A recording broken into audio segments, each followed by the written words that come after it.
Assalamualaikum warahmatullahi wabarakatuh. Waalaikumsalam warahmatullahi wabarakatuh. Alhamdulillah. Alhamdulillahilladzi farada alaina as-siyam wa sanna alaina al-qiyam.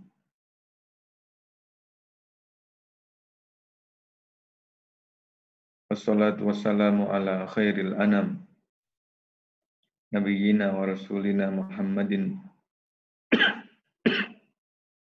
wa ala alihi wa sahbihi wa man tabi'ahum bi ihsanin ila yaumiddin. Qala Allah Ta'ala fi kitabihil karim wa huwa asdaqul qailin. Ya ayyuhalladzina amanu taqullaha haqqa tuqatih wa la tamutunna illa wa antum muslimun. Wa qala ta'ala wa ma umiru illa liya'budullaha mukhlishina lahuddin. Wa qala Rasulullah sallallahu alaihi wasallam ittaqillaha walau bisyikkim minat tamrah au kama qala Rasulukum sallallahu alaihi wasallam. Para soimin, soimat, para pemirsa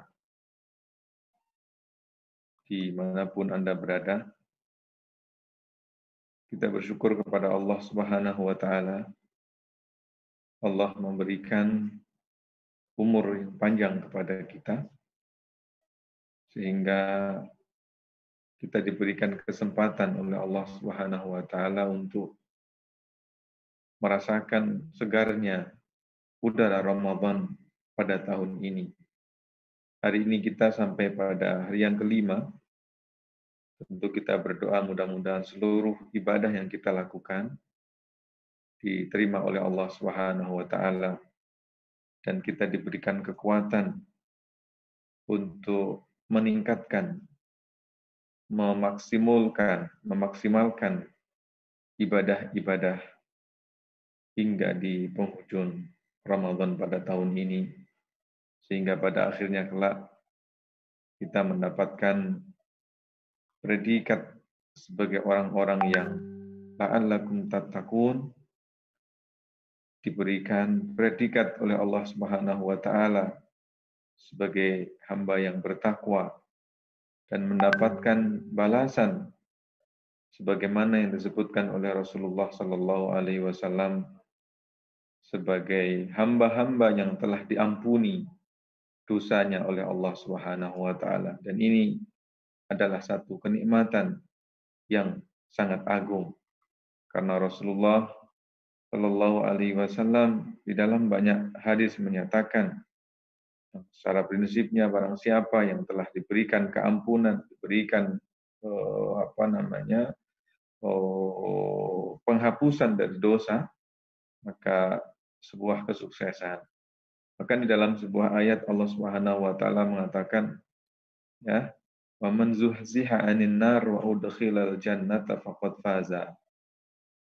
Jadi, kalau seseorang itu sudah mendapatkan keampunan, segala dosanya telah diampuni, maka pertanda dianya ini telah dijauhkan daripada hiruk pikuknya api neraka dan dimasukkan ke dalam keteduhan, kehangatan surga. Dan orang yang beginilah adalah orang yang sukses, orang yang beruntung, orang yang berjaya. Wa man zuhziha 'anil nar wa udkhilal jannata faqad faza. Para pemirsa yang dikasihi, tentu kita berdoa mudah-mudahan kita menjadi bagian dari hamba-hamba yang mendapatkan rahmat Allah Subhanahu wa Ta'ala. Dan ini adalah kunci dari ibadah yang kita lakukan. Rasulullah Shallallahu Alaihi Wasallam menyatakan bahwa ibadah, barang siapa yang melaksanakan ibadah, man shoma Ramadhana imanan, barang siapa yang melaksanakan ibadah dengan fondasi keimanan. Nah, keimanan inilah para pemirsa yang sesungguhnya menjadi dorongan, menjadi motivator dan penggerak kita di dalam melaksanakan ibadah puasa. Sehingga Ramadan ini adalah panggilan keimanan. Seolah-olah hanya orang yang beriman sajalah yang mampu merespon panggilan puasa ini. Tentu tidak terlalu sulit untuk memahami perkara ini, ya, karena memang Allah Subhanahu wa taala pun memanggilnya. Memanggilnya adalah dengan panggilan keimanan supaya orang-orang yang beriman ini adalah melaksanakan ibadah puasa. Ini sama seperti kalau seandainya pada suatu kesempatan terjadi pertemuan di ibu kota yang terdiri dari daerah macam-macam, dari provinsi bermacam-macam. Kemudian tiba-tiba di penghujung acara ada pengumuman, Bapak-bapak, ibu-ibu yang hadir dari daerah Jawa Tengah mohon berkumpul di pintu 9. Secara otomatis hanya bapak-bapak, ibu-ibu yang berasal dari Jawa Tengah lah yang kemudian dia merasa terpanggil hingga pada akhirnya mencari pintu 9 dan kemudian berkumpul di situ. Adapun bapak-bapak, ibu-ibu yang hadir dari Banten misalnya, yang hadir dari Kalimantan Barat misalnya, yang hadir daripada Sumatera Utara misalkan, maka mereka tidak memiliki identitas ini dan oleh karenanya mereka tidak akan mengindahkan panggilan tersebut. Nah, begitu juga Allah Subhanahu wa taala ketika menyatakan ya ayyuhalladzina amanu kutiba alaikumusiyam kama kutiba alal ladzina min qablikum la'allakum tattaqun. Allah memanggil dengan identitas keimanan. Sehingga hanya bisa dipastikan yang punya keimanan sajalah yang akan merespon panggilan puasa ini. Sementara yang di dalam hatinya tidak ada identitas keimanan, maka mereka tidak mendengar, tidak merasa terpanggil, dan oleh karenanya pada akhirnya ia pun kemudian tidak menjalankan puasa. Bahkan kalau seandainya ia mendapatkan panggilan, sejauh mana kekuatan iman inilah yang kemudian akan menjadi pendorong seberapa maksimum dia melaksanakan ibadah Ramadan. Dan inti daripada keimanan itu adalah tatkala seseorang itu merasakan dirinya melaksanakan ibadah kepada Allah Subhanahu wa taala dengan ketulusan. Dan inilah yang sesungguhnya menjadi tema sentral kita pada siang hari ini terkait dengan keikhlasan dalam berpuasa. Ikhlas itu yang paling mudah diartikan sebagai ketulusan dan tanpa pamrih. Di saat seseorang melaksanakan ibadah, tulus bukan karena memiliki modus-modus tertentu, bahkan tidak memiliki pamrih, inilah sesungguhnya keikhlasan yang paling hebat. Dan oleh karena itu maka kemudian Allah Subhanahu wa taala memanggil dengan panggilan ya ayyuhalladzina amanu, dan Rasulullah ketika memberikan reward pahala kepada orang yang berpuasa juga yang berpuasa dengan imanan wa ihtisaban. Kombinasi antara imanan dan kombinasi antara wahtisaban, inilah sesungguhnya makna daripada ikhlas itu sendiri. Oleh karena itu, para pemirsa yang saya kasih, apabila kita perhatikan bagaimana Allah Subhanahu wa taala memberikan beragam ibadah kepada kita.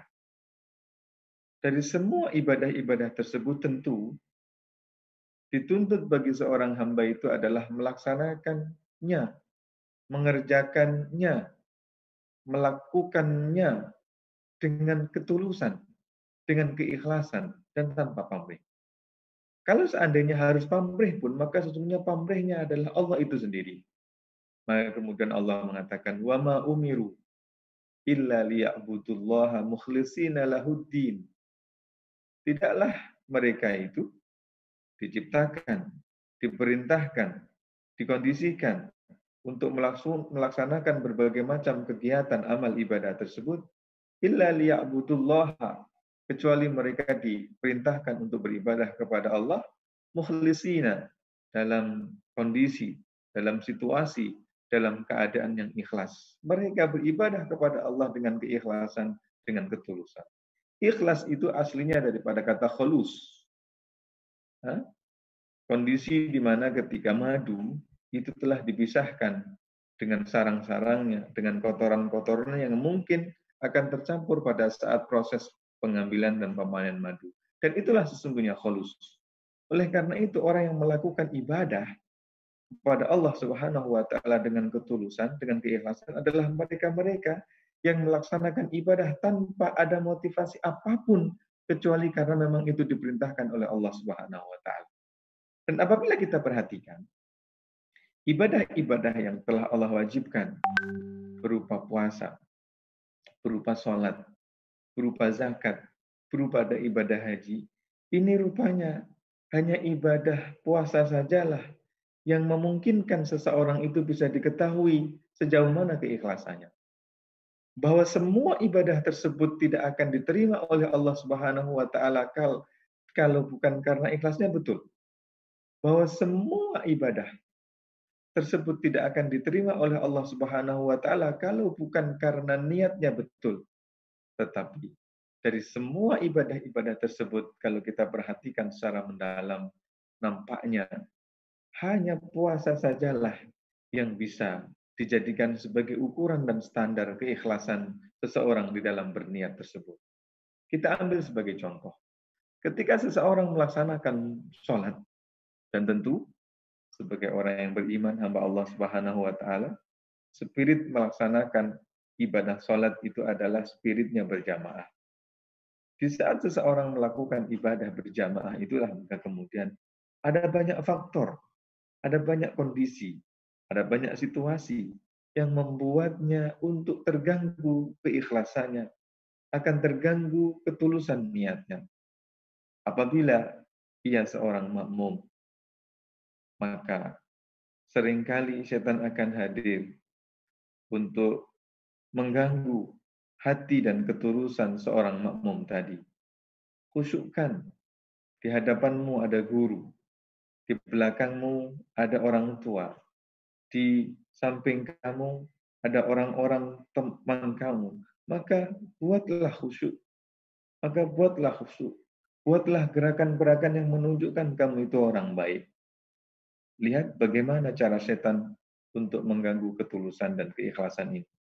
Apabila yang bersangkutan ini adalah seorang imam, maka setan seringkali juga hadir mengganggu ketulusan niat ini. Kamu ini adalah seorang imam. Di belakang kamu itu banyak makmum, banyak jamaah.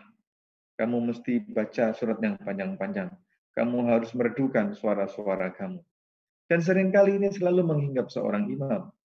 Di saat dia menjadi imam, maka dia akan pilih surah-surah favorit yang panjang dengan suara yang merdu. Tetapi terkadang ketika sholat sendirian, ketika dia sendiri, maka yang dibaca adalah surah-surah pendek dan cenderung untuk membaca yang ringan-ringan saja. Sehingga ibadah sholat ini memungkinkan bagi seseorang itu untuk terganggu niat ketulusannya. Begitu juga ketika seseorang itu melaksanakan ibadah yang disebut dengan zakat. Meskipun di dalam syariat, kewajiban berzakat itu adalah kewajiban yang memiliki korelasi dengan negara. Sebab Rasulullah Shallallahu Alaihi Wasallam pada ketika itu sebagai seorang pemimpin negara diminta oleh Allah, diperintahkan oleh Allah Subhanahu Wa Taala untuk hadir di rumah-rumah orang kaya, untuk hadir di tempat-tempat ternak, kebun ternak para peternak yang kaya, diminta hadir di kebun-kebun orang-orang yang kaya untuk mengambil sebahagian dari harta mereka dalam fungsinya sebagai zakat. Khudh min amwalihim shadaqatan tutahhiruhum wa tuzakkihim biha inna salataka sakanul lahum. Ketika seseorang membayar zakat, apakah itu zakat pertanian, apakah itu zakat perkebunan, apakah itu zakat fitrah dan seterusnya, seringkali muncul di dalam hati seseorang bahwa kamu itu orang kaya, kamu itu orang dermawan, kamu harus betul-betul bagi zakat itu sehingga nanti satu kampung, satu daerah mengetahui kedermawanan seseorang tersebut. Jika hal ini terjadi tanpa dikendalikan, diatur, maka juga akan mengganggu ketulusan hati seseorang. Belum lagi ketika sistem pengelolaan zakat tidak berjalan sebagaimana mestinya, maka kita dapati ada beberapa orang kaya yang kemudian mendistribusikan zakat di depan rumahnya. Dibagikanlah kupon-kupon kepada orang-orang miskin. Ketika terjadi perhimpunan dengan metode dan mekanisme seperti itu, maka akan sangat mungkin mengganggu ketulusan hati seseorang. Begitu juga di saat kita ini ibadah haji. Masyarakat kita, masyarakat yang Masya Allah dengan memiliki tradisi-tradisi yang sudah mendarah daging.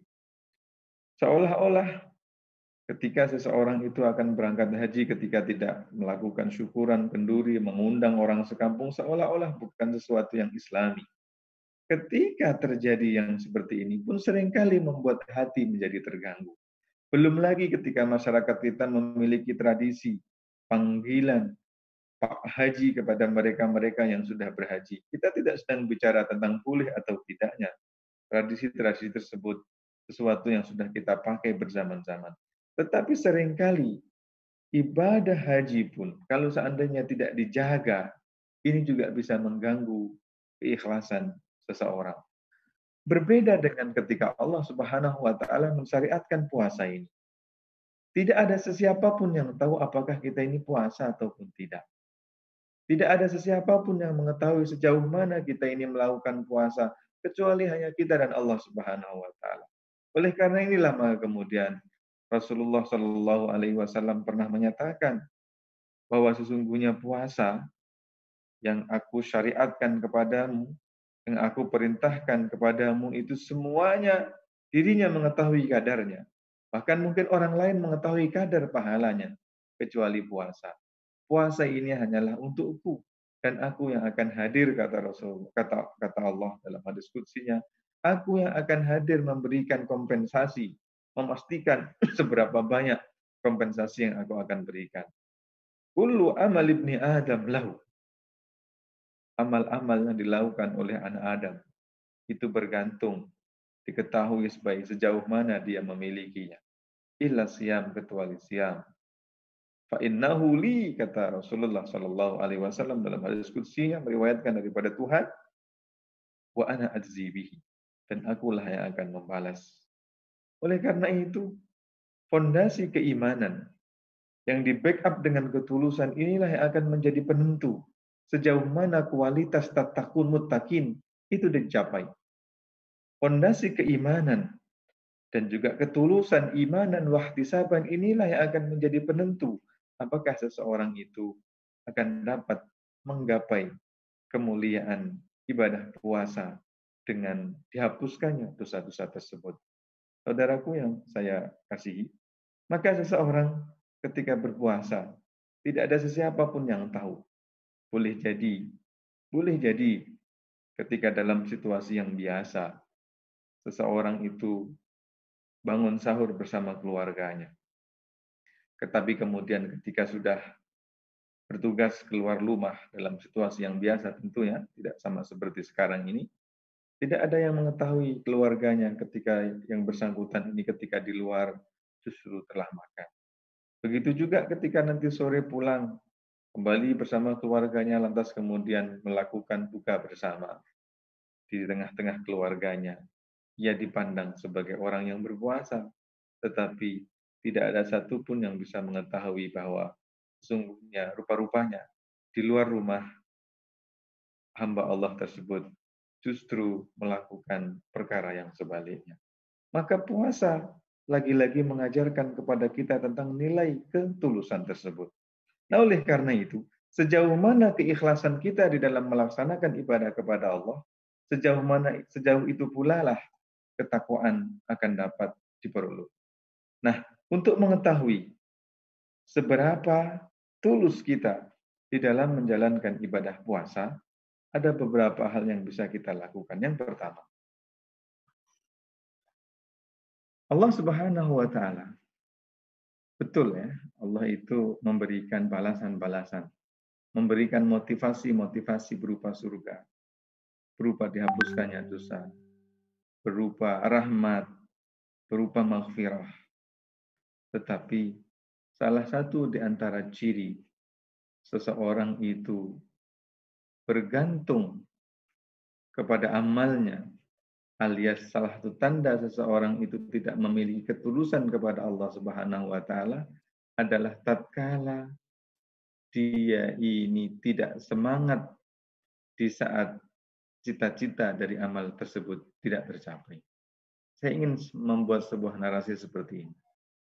Rasulullah Shallallahu Alaihi Wasallam pernah menyatakan di dalam sabdanya yang oleh sebagian para peneliti hadis ini disebut sebagai hadis yang dhaif. Sumu tasihu. Puasalah kalian semua, maka nanti kalian semua akan menjadi sehat. Dalam prakteknya, ada sebahagian hamba Allah umat Rasulullah Shallallahu Alaihi Wasallam ini ada yang berpuasa, melaksanakan ibadah puasa Senin dan Kamis misalnya, adalah untuk mengamalkan hadis tersebut.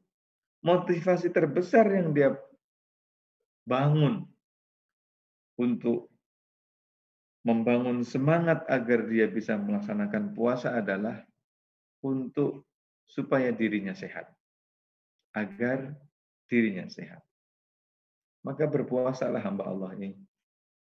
Senin dan Kamis, Senin dan Kamis, Senin dan Kamis. Saya meyakini bahwa puasa dapat menyehatkan. Bahwa puasa dapat menyehatkan.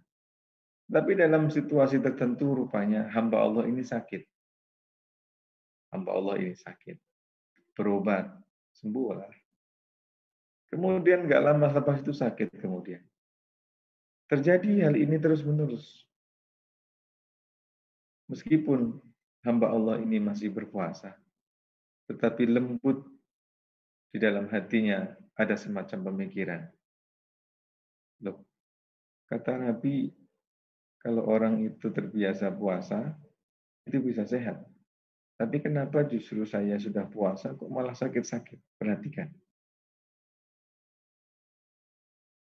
Jika seandainya seseorang ini sampai meyakini bahwa sesungguhnya puasa yang dia lakukan tidak berhasil membuat dirinya sehat, maka ini pertanda puasa yang dilakukan bukan atas dasar imanan wahtisaban. Ini begitu pula juga terjadi bahkan sebagian ibu-ibu muslimat, ibu-ibu akhwat yang puasa ingin menjaga kebugaran. Berpuasa karena pengen niat diet. Berpuasa, tetapi juga punya harapan dengan puasa tersebut membuat badannya menjadi segar dan mungkin menjaga badan. Puasa, puasa, puasa, puasa. Tapi rupanya justru tidak kunjung datang harapannya. Berat badannya tidak kunjung turun. Di saat itu timbullah keraguan-keraguan. Hadirlah setan memberikan racun pemikiran. Hingga pada akhirnya, jika seandainya seseorang melakukan ibadah puasa, memiliki motivasi-motivasi yang lain, kecuali motivasi Allah itu sendiri, maka ini menunjukkan ketidakmampuannya di dalam mengelola keikhlasan kepada Allah Subhanahu wa taala. Oleh karena itu sebagian ulama Ar-Rabbani selalu menekankan kepada kita ketika kita berbicara mengenai puasa, kita tidak usah berbicara tentang fawaid dunyawiyah. Tidak perlu berbicara tentang manfaat-manfaat sampingan. Karena yang diterima oleh Allah Subhanahu wa taala dari semuanya itu adalah amal ibadah yang dilakukan hanya kepada Allah Subhanahu wa taala. Dan karena inilah maka Allah Subhanahu wa taala mengatakan, "Ya ayyuhalladzina amanu, amanu, aman." Jadi yang penting kita laksanakan puasa ini dengan ketulusan. Karena ini perintah Allah. Persoalan nanti puasa ini akan membawa positif terhadap kebugaran badan. Itu adalah utusan, itu adalah persoalan Allah. Yang penting saya melaksanakan puasa dengan ketulusan yang maksimum. Persoalan nanti pada akhirnya badan berat badan saya ini turun, itu adalah persoalan Allah Subhanahu wa taala, tidak lagi menjadi persoalan kita. Tapi pemirsa yang dikasih, ini cara yang pertama untuk mengetahui sejauh mana kita untuk mengetahui dan mengetahui sejauh mana kita memiliki keikhlasan di hadapan Allah Subhanahu wa taala. Yang kedua, saya ingin membuat narasi seperti ini. Dulu di saat kita ini masih kecil di kampung, orang tua kita mengajarkan kita supaya kita ini merawat, menjaga dan membesarkan kambing. Salah satu cara yang dikemukakan oleh orang tua kita agar kita bersemangat untuk menjalankan, merawat dan membesarkan kambing ini adalah sebuah peraturan. Nah, ini kambing betina. Jagalah, rawatlah. Baik-baik kamu rawat. Kalau suatu saat hamil dan kemudian memiliki anak, maka anaknya buat kamu. Biang betinanya punya bapak. Kalau seandainya anaknya nanti kambing itu ada 2, maka yang satu punya kamu, yang satu punya bapak. Kalau seandainya ini 4, maka yang 2 punya kamu, yang 2 punya bapak. Begini cara orang tua kita dahulu mengajarkan kita. Di dalam prakteknya, ada anak-anak yang ketika menjalankan perintah orang tuanya tersebut, ada yang memiliki obsesi sangat tinggi. Apa obsesinya? Mendapatkan bagian anak kambing. Ya, mengharapkan bagian anak kambing. Tetapi ada sebagian daripada anak-anak yang saleh, yang taat kepada orang tuanya. Dia pegang betul-betul amanah tersebut. Dia jaga betul-betul kambing tersebut. Dia rawat, dia besarkan dengan penuh dedikasi. Bukan karena keinginannya untuk memperoleh cempe anak kambing, tidak. Tetapi lebih karena taat perintah daripada kedua orang tuanya. Di dalam hatinya bahkan ada keyakinan, bahkan kalau seandainya orang tua tidak memberikan saya kambing, sudah cukup saya bisa beribadah. Saya bisa mengabdi kepada kedua orang tua. Dia meyakini, kalau seandainya kedua orang tua sudah tak ridho kepada saya, jika seandainya kedua orang tua sudah ridho dengan saya, jangankan kok anak kambing, ibunya kambing tersebut sangat mungkin akan diberikan kepada kita. Para pemirsa, saya ingin menyatakan, sengaja menghadirkan narasi cerita ini untuk kita. Sebagian kita hamba Allah Subhanahu wa taala ini ada yang menjalankan ibadah kepada Allah Subhanahu wa taala karena faedah-faedah kehidupan. Sumu tasihu. Ada sebagian dari hamba kita, hamba Allah Subhanahu wa taala, saudara-saudara kita yang melaksanakan salat duha dikarenakan ingin mempermudah, ingin mendapatkan kemudahan dalam rezeki. Ada sebagian daripada hamba Allah saudara kita yang beribadah, bersedekah, infak supaya untuk mendapatkan rezeki yang berlipat. Kita tidak sedang bicara mengenai sesuatu yang salah, karena memang perkara-perkara tersebut pun disampaikan oleh para asatid sambil menukil hadis-hadis Nabi, sambil menukil ayat-ayat Allah Subhanahu wa taala, dampak keduniaan apabila amal ibadah tersebut dilakukan. Tetapi satu hal yang barangkali perlu menjadi muhasabah, menjadi bahan pemikiran bagi kita bersama adalah ketika kita melaksanakan ibadah kepada Allah Subhanahu wa taala betul-betul karena Allah, melaksanakan ibadah tersebut dengan ketulusan karena Allah Subhanahu wa taala, yakinlah Allah Subhanahu wa taala akan memberikan sesuatu jauh daripada yang Ia telah janjikan. Dan inilah makna daripada Siam as-saumu li wa ana ajzi bih. Kalau ibadah puasa Allah berikan balasan yang terlihat, terhitung. Ibadah infak sedekah Allah akan memberikan balasan yang diketahui, terlihat, dihitung dan dapat diproyeksikan. Tetapi tidak demikian dengan puasa. Fa innahu li wa ana ajzi bih. Sehingga disebutkan di dalam satu riwayat, dalam surga nanti ada satu pintu khusus yang pintu ini hanya diberikan kepada mereka-mereka yang berpuasa. Saudaraku yang saya kasihi, Ramadan mengajarkan kepada kita tentang makna keikhlasan yang sungguh-sungguh. Ramadan mengajarkan kepada kita tentang makna ketulusan yang sebenar. Tidak berharap gelaran sebagaimana yang terjadi di dalam ibadah haji. Tidak mengharapkan sebutan dermawan sebagaimana yang ada di dalam ibadah amwal, harta benda, zakat, infak, sedekah, dan seterusnya. Tidak mengharapkan panggilan sebagai orang yang khusyuk, sebagaimana yang mungkin didapat ketika seseorang melaksanakan ibadah salat. Ramadan lagi-lagi ini adalah untuk Allah. Dan tidak ada sesiapa pun yang mengetahui sejauh mana kualitas keikhlasan kita kecuali kita dan Allah Subhanahu wa taala.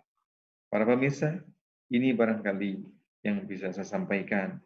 Mudah-mudahan kita bisa menjadi hamba-hamba Allah Subhanahu wa taala yang bukan hanya sekedar mengejar surga, tetapi lebih daripada itu mengejar ridwan, mengejar keampunan dari Allah Subhanahu wa taala.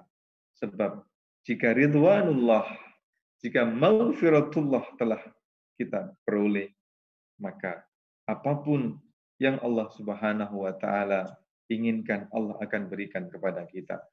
Sama seperti sebuah hadis qudsi, Allah Subhanahu wa taala pernah berfirman di dalam hadis qudsi, "Man syaghalahu an dzikri an mas'alati." Barang siapa yang aktivitas mengingatiku membuat dia sibuk sampai dia lupa meminta aku, ini level kehambaan yang luar biasa. Ada hamba Allah yang mengingat Allah karena pengen sesuatu. Barang siapa man syaghalahu dzikri an mas'alati, barang siapa yang dia ini sibuk berzikir kepada Allah sampai lupa-lupa, sampai terlupa dia ini meminta, memohon, berdoa kepada Allah Subhanahu wa taala, apa kata? A'taituhu, aku akan berikan kepadanya. Bi afdhali ma a'taitu lis-sa'ilin, dengan pemberian yang jauh lebih utama, jauh lebih afdal daripada yang aku berikan kepada orang-orang yang memohon berdoa kepada. Maka lepaskan motivasi, niat tersebut hanya kepada Allah Subhanahu wa taala. Dan inilah makna yang dikehendaki, sebagaimana Allah Subhanahu wa taala mengatakan, "Alladzi khalaqal mauta wal hayata liyabluwakum ayyukum ahsanu amala." Fudail bin Iyad ketika menafsirkan ahsanu amala, kata beliau adalah aswabuhu wa akhlasu. Yang disebut amalan yang paling ihsan, yang menjadi standar dari seluruh aktivitas kehidupan kita dan amal ibadah kita ini adalah aswabuhu, yang paling as-sawab, yang paling benar, wa akhlasuhu, dan yang paling ikhlas. Maka puasa yang kita jalankan dengan basic keilmuan yang betul dan di backup dengan keimanan yang mantap, keikhlasan, ketulusan akan menghasilkan pribadi yang bertakwa. Dan tentu ketika Allah sudah menghadirkan pribadi yang bertakwa, tidak ada balasan baginya kecuali surga Allah Subhanahu wa taala. Kita mohon kepada Allah, mudah-mudahan kita diberikan kebersihan hati, kelembutan jiwa, dan ketulusan di dalam melaksanakan seluruh amal ibadah, bukan hanya puasa, tetapi amal-amal ibadah yang lain. Terima kasih. Aqulu qouli hadza wa astaghfirullah. Assalamualaikum warahmatullahi wabarakatuh.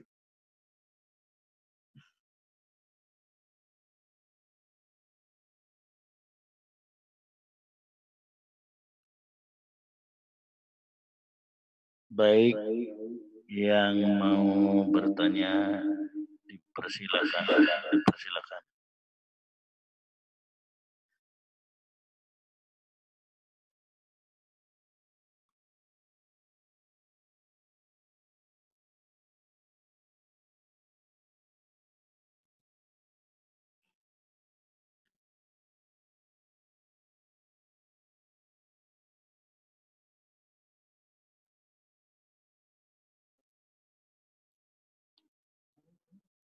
Ya, silakan yang mau bertanya. Dibuka 10 menit ke depan.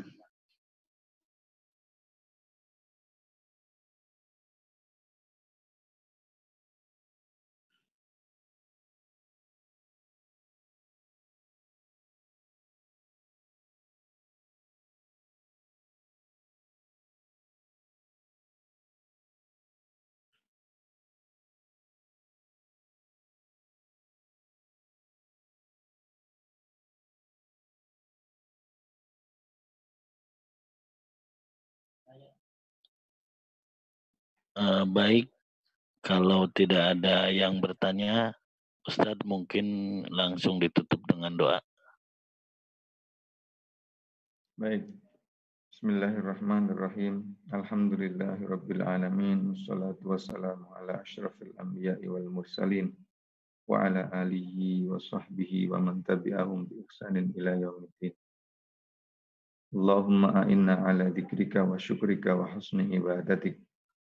Allahumma ja'alna minal ladzina idza jahilu ta'allamu wa idza ta'allamu 'alimu wa idza 'alimu 'amalu wa idza 'amalu akhlasu liwajhikal karim ya akramal akramin. Rabbana zalamna anfusana wa illam taghfir lana wa tarhamna lanakunanna minal khasirin. Bismillahilladzi la yadurru ma'asmihi syai'un fil ardi wa la fis sama' wa huwas samiul 'alim. Allahumma inna na'udzubika minal barasi wal jununi wal judami wa sayyi'il asqam. Allahumma inna nas'aluka al-'afwa wal 'afiyah wal mu'afata ad-da'imah fid dini wad dunya wal akhirah. Allahumma wafiqna fi tarbiyati auladina. Allahumma wafiqna wa auladana bisiyam wal qiyam wa tilawatil Qur'an waj'alna minar rasyidin. Allahumma arham ahya'ana waghfir amwatana washfi mardana wa mardal muslimin. Rabbana taqabbal minna innaka antas samiul alim wa tub alaina innaka antat tawwabur rahim. Rabbana atina fid dunya hasanah wa fil akhirati hasanah wa qina adzabannar. Sallallahu ala abdika wa rasulika Muhammadin wa ala alihi washabihi ajmain. Sallama tasliman katsira walhamdulillahi rabbil alamin.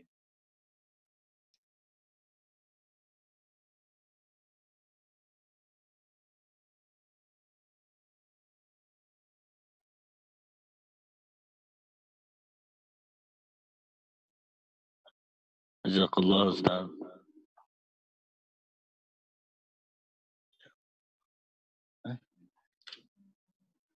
Tutup dengan baca hamdalah Ustaz. Alhamdulillah.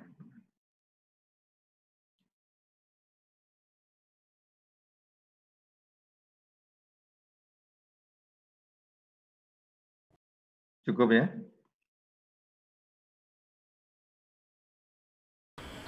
Bismillahirrahmanirrahim. Assalamualaikum warahmatullahi wabarakatuh. Virus corona adalah ciptaan Allah Subhanahu wa taala. Dia diciptakan bisa menjadi sebuah ujian dan juga bisa menjadi siksa. Oleh sebab itu, kita perlu menghadapi virus corona yang sangat membahayakan ini dengan beberapa hal. Pertama, dengan memperbanyak istighfar kepada Allah Subhanahu wa taala. Yang kedua, dengan memperkuat taqarrub dan bertahajud, beribadah secara baik. Yang ketiga, kita berusaha untuk memperbanyak doa-doa perlindungan diri agar dilindungi dari bahaya virus corona ini. Dan yang keempat, dan ini yang sangat penting, sebagaimana dikatakan Rasulullah SAW bahwa as-sadaqatu tasuddu sab'ina babam minal bala, bahwa sedekah adalah bisa menutup 70 pintu musibah. Oleh sebab itu, kami atas nama Ikatan Dai Indonesia mengajak umat Islam seluruhnya untuk berjihad dengan harta kita untuk melawan virus corona. Dan kita bisa salurkan sumbangan melalui ACT atau indonesiadermawan.id. Terima kasih. Wassalamualaikum warahmatullahi wabarakatuh.